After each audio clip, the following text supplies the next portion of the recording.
everyone, it's Em and I'm coming at you with my simple and easy, creamy and delicious chia pudding recipe. If you're interested in seeing how I make these two variations of my chia pudding, then stay tuned for this video. Alrighty, so these are the things you will need to make the chia pudding. You'll need about 4 mason jars or 4 Tupperwares or whatever you'd like to store them in, some mango, a cashew milk or milk of choice. I use the unsweetened vanilla, some artificial vanilla flavoring, chia seeds. You'll also need some Splenda. I like the brown sugar blend, and a cutting board, a knife, a 1/3 a cup measuring spoon, and some smaller measuring spoons. So we're going to start right off with the mango pudding. You're going to get 2 tablespoons of the chia seeds and put them into each mason jar. I'm using the bigger mason jars for this because we're adding fruit into this one. So you'll put 2 tablespoons in each jar. Then you're going to go in and add a 1/2 teaspoon of the brown sugar blend, Splenda.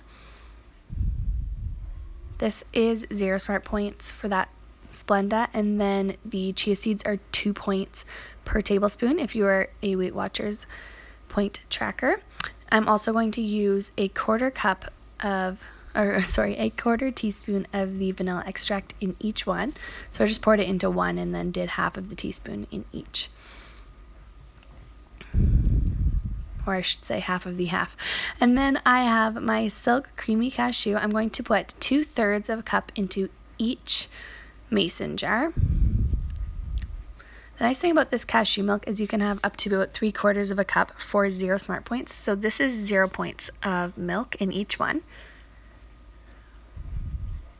I've had some people ask me about my chia pudding and if it gets thicker than it looks on camera when I'm making it, and yes, it does. Overnight it thickens up a lot. The seeds kind of swell into a tapioca-like consistency. So the next thing I'm about to do is cut up a mango. I've never used these mangoes before. They actually have a lot smaller of a pit. I just got them at Walmart today. There was a whole case on for $9. So I thought, why not get some mango? I love it with chia pudding. I love it with my anything for breakfast, like eggs or whatnot. But I'm just cutting it up. I like to dice it inside of the peel like that, and then take it with a spoon. I'm a little messy doing this one, but I just end up using 1/2 of a mango in each one. You can do more or less fruit. I just haven't used these mangoes, like I said, in this pudding, so I wanted to kind of opt on the lower end. You can always add more fruit in the morning when you go to eat it.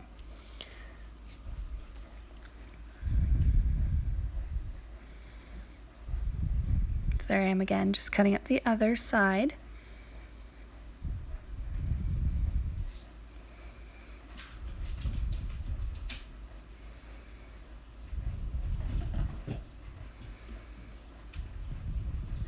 And then the last thing you want to do with this pudding is just stir them up really good. I like to use a little plastic spatula, but you can use whatever you like. So just stir them up really good, and then I like to wipe off the edges and put on the lids.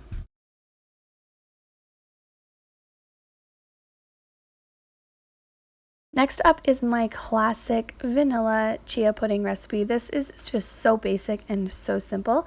Basically, it's just, like I said, vanilla chia pudding. It's so creamy and smooth, so follow along for the recipe. Both recipes will be listed down below in the description bar. Same thing with this. It's 2 tablespoons of chia seeds in each mason jar. I'm going to use 1/2 teaspoon again of the brown sugar Splenda in each, as well as 1/4 teaspoon of the vanilla extract in each. You can use more or less of these ingredients if you like. It may affect the points, but just look into that in your recipe builder. And then I'm going to obviously put my 2/3 of cashew milk into each one as well.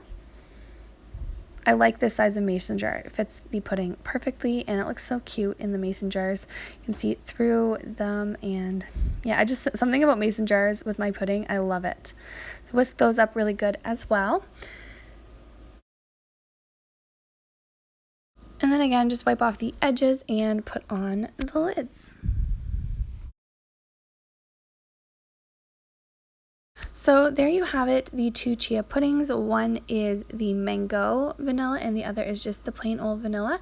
I then get them all ready. I put them in the fridge, and not before I remember that I have to shake them up really good, because after you first initially mix them, some of the chia seeds want to settle, so you want to have them really shaken up well. So the nice thing about the mason jars again is that they don't leak, so you just shake them up really good before you put them in the fridge. So that concludes my simple chia pudding. I also included the mango chia pudding that I've done once before. However, I tried out different mangoes, so I only prepped 2 mango chia puddings and then also 2 of my just original. These work out to be 5 smart points each if you're doing Weight Watchers. However, they're a nice filling breakfast. You can add extra fruit on the side or something else, and they're nice and creamy and light, but also keep you nice and full because the chia seeds kind of swell up into this nice pudding texture. I'm going to insert a picture of what it looks like after it's chilled overnight, because once you make it, you need to chill it overnight. I find it's perfect the next morning. However, it's even better the second morning. So keep that in mind. Also, if you're using other fruit other than mango, and if it's the kind of fruit that releases a lot of water, you may want to add a little bit less cashew milk. Anyways, I hope you enjoyed this video, and I will see you in my next video. If you have any suggestions for another cook with me or something else you'd like to see, leave that in the comment section down below. And don't forget to hit the thumbs up button if you like this, and subscribe for more videos. Bye guys!